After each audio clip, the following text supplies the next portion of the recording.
Hello दोस्तों, स्वागत है आपका I S P C S वाली यूट्यूब चैनल पे।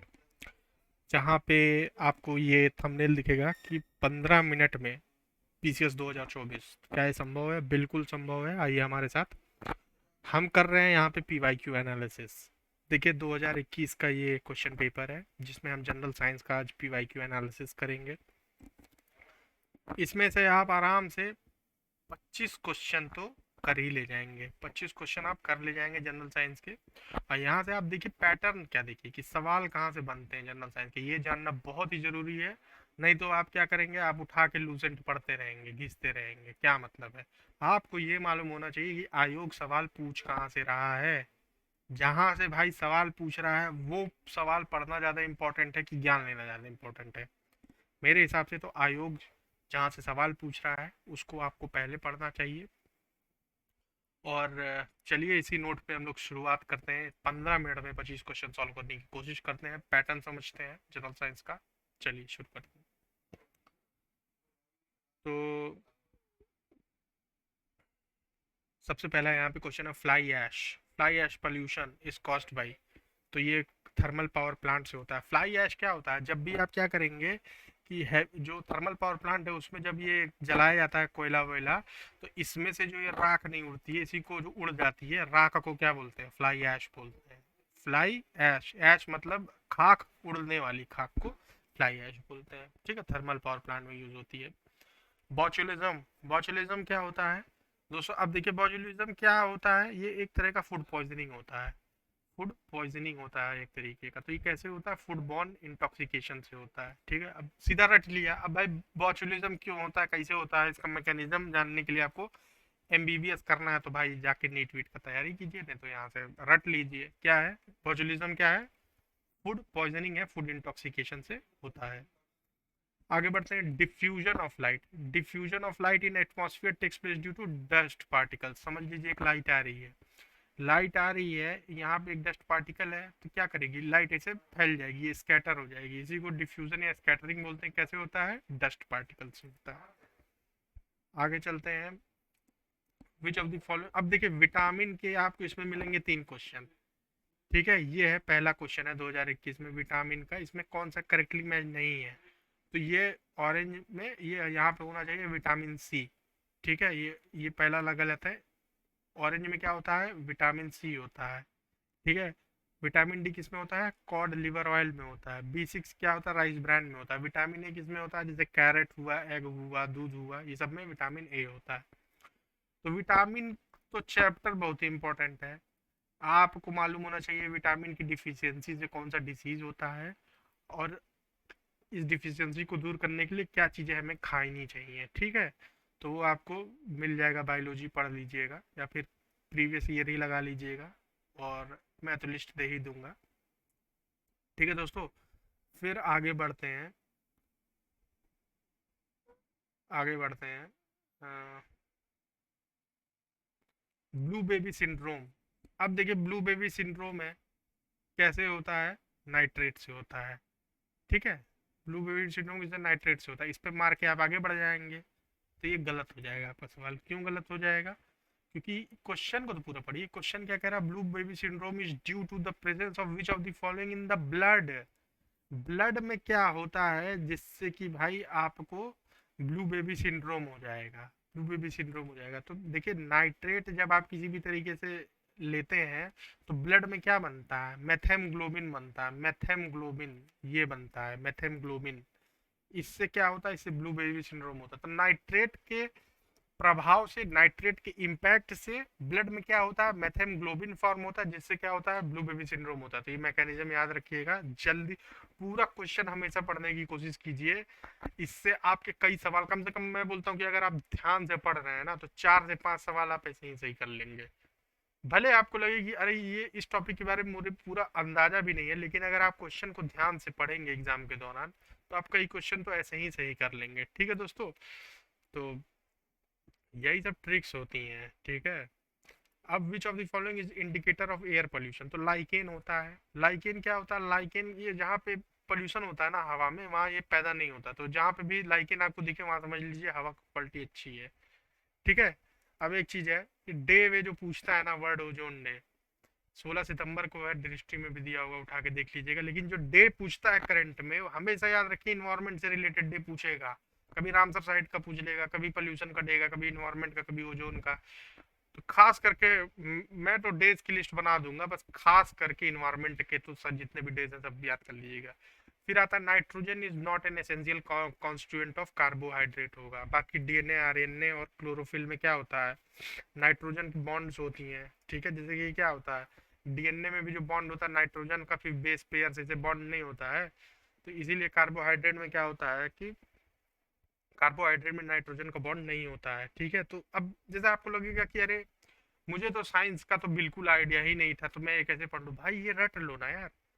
जितना यहाँ पे पढ़ रहे हो 15 मिनट में, कम से कम इतना तो याद कर लो। इसमें से अगर मान लो 2 ही क्वेश्चन तुमको याद रहेगा एग्जाम में, अगर सही कर लिए तो क्या गड़बड़ हो जाएगा। बहुत लोग क्या करते हैं, शुरू से अंतिम तक पढ़ने की कोशिश करते हैं, ये सब गलत स्ट्रेटेजी है। रटते जाओ यार, जहाँ पे मिले रटने का पेपर है, ठीक है, सीधा सिंपल बात है। फिर ये क्या है, ये देखिए इन्वायरमेंट का ही सवाल है, लेकिन ये कवर करा दूं। इन्वायरमेंटल प्रोटेक्शन एक्ट कब आया था? 1986 में आया था। रिंगल मैन स्केल से क्या मेजर होता है? स्मोक मेजर होता है। अब इसमें क्या समझना है मेरे भाई, रिंगल मैन स्केल से, रिंगल मैन स्केल से क्या होता है भाई? स्मोक, स्मोक को मेजर करते हैं हम लोग। हो गया ना बस। अब इसमें क्या समझना है, रिंगल मैन का मैकेनिज्म समझना है तो भाई जाके समझ लीजिए। फिर ये क्वेश्चन है, fruit stored in cold chamber exhibit longer storage life. क्यों? क्योंकि रेट ऑफ रेस्पिरेशन डिक्रीज हो जाता है। देखिए जब भी फ्रूट क्या होता है, फ्रूट जब रेस्पायर करता है, मतलब जब फ्रूट सांस लेता है, जब सांस लेता है, रेस्पायर करता है, ठीक है, तो क्या होता है, इससे इथाइलिन रिलीज होता है। इथाइलिन, इथाइलिन क्या होता है? राइपनिंग, राइपनिंग हार्मोन होता है। इससे इससे फल पकता है, ठीक है। तो when fruit respire they release ethylene which is a ripening agent. तो इथाइलिन फ्रूट क्या होता है? राइपनिंग हार्मोन होता है। ये क्या चीजों को पका देता है, फलों को पका देता है, ठीक है। तो 70 पे आंसर हो जाएगा आपका सी। फिर उसके बाद आता है उसके बाद क्या क्वेश्चन आता है देखते हैं। मिस हो गया क्या एक क्या था। अब ये यहाँ पे क्वेश्चन आता है, which of the following particles है जीरो चार्ज। इसमें से क्या है जिसमें जीरो चार्ज होता है? अब बताइए, इलेक्ट्रॉन में क्या होता है? इलेक्ट्रॉन में सबको मालूम है कि भाई निगेटिव चार्ज होता है। और पॉजिट्रॉन क्या होता है? इसका एंटी मैटर होता है। ये ई प्लस होता है, पॉजिट्रॉन को ई प्लस। पॉजिट्रॉन पे क्या होता है? प्लस चार्ज होता है। इलेक्ट्रॉन पे क्या होता है? निगेटिव चार्ज होता है, ठीक है।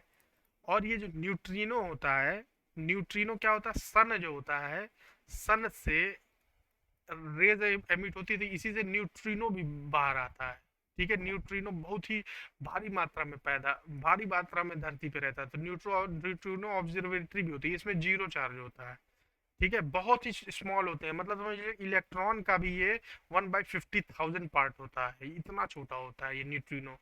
तो न्यूट्रिनो पे क्या होता है? जीरो चार्ज होता है। अब याद कर लीजिए भाई, जीरो चार्ज किस पे होता है? न्यूट्रिनो पे, ठीक है।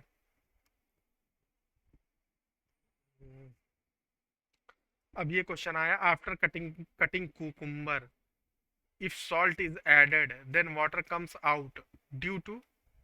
कि किस वजह से जब आप खीरे पे नमक डाल देते हैं तो जो पानी बाहर आता है वो किस वजह से आता है भाई? ऑस्मोसिस से आता है। ऑस्मोसिस क्या होता है?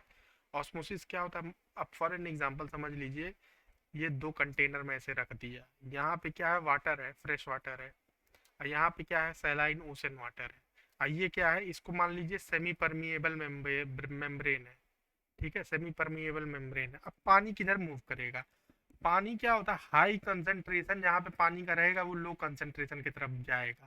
तो यहाँ पे वाटर है, प्योर वाटर है, इसमें क्या है? इसमें नमक भी मिला हुआ, तो पानी की संख्या ज्यादा किधर है? इधर है। तो पानी नेचुरली इधर से इधर मूव करेगा, ठीक है दोस्तों। कहाँ से कहाँ मूव करेगा? इधर से इधर मूव करेगा। और अगर आपको इधर से इधर मूव कराना है तो उसको रिवर्स ऑस्मोसिस बोलेंगे, उसमें एनर्जी यूज होती है। इसी से तो डिसैलिनेशन जो होता है, समुद्र का पानी को जो साफ करते हैं, उसमें क्या होता है? आरओ होता है, रिवर्स ऑस्मोसिस होता है, ठीक है। तो खारे से उसमें साफ बनता है। तो ऑस्मोसिस में क्या होता है? हाई कंसंट्रेशन से लो कंसंट्रेशन पे जाता है, ठीक है। कंसंट्रेशन और डेंसिटी में मत कंफ्यूज कीजिएगा, कंसंट्रेशन और डेंसिटी में मत कंफ्यूज कीजिएगा। फ्रेश वाटर में क्या होता है? कंसंट्रेशन ऑफ फ्रेश वाटर ज़्यादा होता है, फ्रेश वाटर ज़्यादा होता है। इसमें ये सलाइन वाटर में क्या होता है, कंसंट्रेशन ऑफ फ्रेश वाटर कम होता है और डेंसिटी इसकी ज़्यादा होती है, इस पे कंफ्यूज हो जाते हैं बहुत लोग, ठीक है। फिर आता है question, site of gaseous exchange क्या होती है, एल्वियोलाई होती है, एकदम आसान है। Tapa cloth is obtain from plant of which of the following family, कहाँ से होता है, मोरेशिया से होता है, मोरेशिया से, ये याद करना पड़ेगा। ऐसे बहुत चीज़ें हैं जो आपको याद करनी पड़ेंगी, उसका कोई सब्स्टिट्यूट नहीं है कि समझा दीजिए। तापा क्लॉथ किससे बनता है, मोरेशिया से बनता है, ठीक है। अब उसके बाद एक और है इन्वायरमेंट से, इन्वायरमेंट भी मैं यही कवर करा देता हूँ इसलिए ताकि भाई आपको 50 बार चीज़ें पढ़ना ना पड़े, ठीक है। Various component of an ecosystem are not interdependent, ये फॉल्स है। जो जितने भी इकोसिस्टम होता है, इकोसिस्टम में जो वो होती हैं, क्या बोलते हैं, कंपोनेंट्स होते हैं, वो एक दूसरे पे इंटरडिपेंडेंट होता है। फॉर एन एग्जांपल देखिए, जैसे एप्पल का फ़ोन है, ये एप्पल का लैपटॉप है, ये एप्पल का ईयरबड है, ये एप्पल का कोई आईपैड है, ये क्या है, एप्पल इकोसिस्टम में, मतलब एक दूसरे पे डिपेंडेंट, एक दूसरे से कुछ ना कुछ ये बेचता रहता है, आपस में इंटरेक्ट करता है, तो ये नॉट इंटरडिपेंडेंट, फॉल्स है ये। Human activities have the impact on environment, सही है, तो इस पे क्या हो जाएगा, ये is false, are is true, ठीक है। फिर आता है which of the following is not correctly match, acid present in vinegar, acetic acid बिल्कुल सही। Compound present in bones, bones में क्या होता है भाई, कैल्शियम होता है ना, कैल्शियम फॉस्फेट होता है। Souring of milk, nitric acid नहीं होता है मेरे भाई, नाइट्रिक एसिड रहेगा मिल्क में, लैक्टिक एसिड होता है, ठीक है। Acid present in gastric juice, gastric juice मतलब पेट में क्या होता है, HCl होता है, हाइड्रोक्लोरिक एसिड होता है। तो ऐसे ऐसे करके 2-3 बार पढ़ेंगे सब याद हो जाएगा, ठीक है। अभी देखिए पिछले वाले में आपने पढ़ा होगा कि नेचुरल गैस पूछा था, तो नेचुरल गैस जहाँ पे भी है उस पर क्या मारते हैं, उसमें मारते हैं मीथेन मारते हैं, ठीक है। लेकिन यहाँ पे क्या पूछा है, which of the following is the main constitution, LPG, LPG क्या होगा, पेट्रोलियम गैस, पेट्रोलियम में क्या होता है, ब्यूटेन होता है, ठीक है।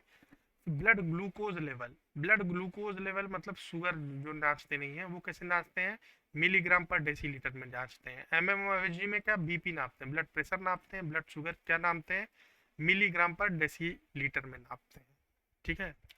पीडीएफ दोस्तों मिल जाएगी, उसकी टेंशन ना लीजिए, आंसर टिक्ड पीडीएफ आपको हमारे टेलीग्राम चैनल पे मिल जाएगी। हमारे टेलीग्राम चैनल का लिंक आपको डिस्क्रिप्शन में मिलेगा, उसको ज्वाइन कर लीजिए और अपनी तैयारी को बूस्ट कीजिए। बढ़ते हैं हम लोग आगे की क्वेश्चन की तरफ। अब ये देखिए, सब फालतू सवाल है। When the following had perform the world first heart transplant surgery, ठीक है। ये पहला दुनिया का हार्ट ट्रांसप्लांट कौन किया था, तो क्रिश्चियन बर्नार्ड किए थे। अब ये क्वेश्चन क्यों आया था, क्योंकि भाई उस समय क्या हुआ था ना कि एक आदमी के जो दिल था, उसका हार्ट खराब था, तो उसके अंदर एक सुअर का दिल, पिग का दिल लगा दिया गया था, जो कि जेनेटिकली मॉडिफाइड करके लगाया गया था, तो वो कुछ दिन जिंदा रहा था आदमी। तो ये तरीके का ट्रांसजेनिक हार्ट ट्रांसप्लांट था, ठीक है। तो इसीलिए करंट में वो आया होगा, करंट में इसीलिए वो आया होगा कि भाई क्रिश्चियन बर्नार्ड जो थे वो दुनिया का क्या किए थे, पहला हार्ट ट्रांसप्लांट किए थे, ठीक है दोस्तों। तो ये सवाल आपका यहाँ सही हो जाएगा। फिर विच ऑफ द फॉलोइंग, देखिए वाइटामिन का फिर से सवाल आ गया। वाइटामिन इतना इंपॉर्टेंट टॉपिक है, मतलब बायोलॉजी में कुछ भी पढ़िए सबसे पहले विटामिन पढ़िए, सबसे पहले विटामिन पढ़िए, जितने तरीके के विटामिन है सब रट डालिए, जिसकी किस विटामिन की कमी से क्या होता है सब आपके जवान पे होना चाहिए। तो एसेंशियल फॉर नॉर्मल विजन क्या है, रेटिनॉल है, ठीक है। फिर उसके बाद क्वेश्चन आता है, human body synthesises all vitamin required by, synthesise मतलब क्या होता है, बनाना। ह्यूमन बॉडी क्या विटामिन बनाता है, नहीं बनाता है। Vitamin are essential for proper growth, एकदम सही है, तो इस पे क्या हो जाएगा, A is false, are is true हो जाएगा। फिर क्या आ गया, with reference to the following electric potential which of the following statement is correct, it is scalar quantity, is vector quantity. Scalar quantity में क्या होता है, यूनिट होता है, और वेक्टर में क्या होता है, यूनिट होता है प्लस डायरेक्शन होता है, ठीक है।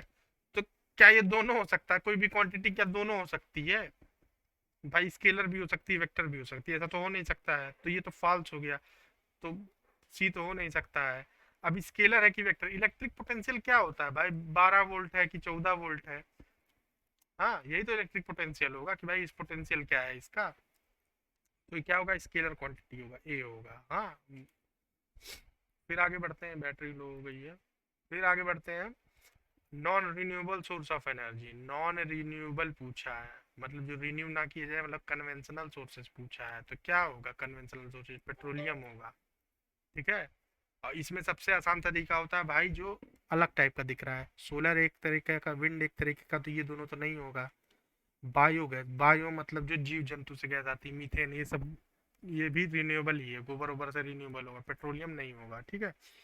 तो कॉन्सेप्ट ऑफ कार्बन क्रेडिट, देखिए इन्वायरमेंट का सवाल है, इन्वायरमेंट में क्या है, सिर्फ कन्वेंशन याद करना है भाई आपको, कि मॉन्ट्रियल प्रोटोकॉल से क्या हुआ, वियना कन्वेंशन कब हुआ, डेट आपको याद रखनी है, और उसका आउटकम, बस 2 लाइन, इससे ज़्यादा पढ़ने की कोशिश मत कीजिएगा, ठीक है। एकदम इंटेलिजेंट वाली चीज़ बता रहा हूँ, जितना आए उतना पढ़िए। कार्बन क्रेडिट कहाँ से आया था, आपका क्योटो प्रोटोकॉल से आया था, कार्बन ट्रेडिंग मैकेनिज्म है। कार्बन क्रेडिट मतलब क्या हुआ कि जो भी पोल्यूटिंग इंडस्ट्रीज है और नॉन पोल्यूटिंग इंडस्ट्रीज है, इन ये लोग आपस में ट्रेड कर सके, ठीक है, ट्रेड कर सके कार्बन क्रेडिट का, जिससे कि आपको मोहलत मिल सके कार्बन उत्सर्जन में, ठीक है। 124 पे आपका क्या हो जाएगा, बी हो जाएगा। फिर विच of the following type of glass can cut off ultraviolet rays, तो इसमें क्या होगा, क्रुक्स ग्लास। क्रुक्स ग्लास क्या होता है, ये अल्ट्रावायलेट रेस को वो कर देता है, तोड़ देता है।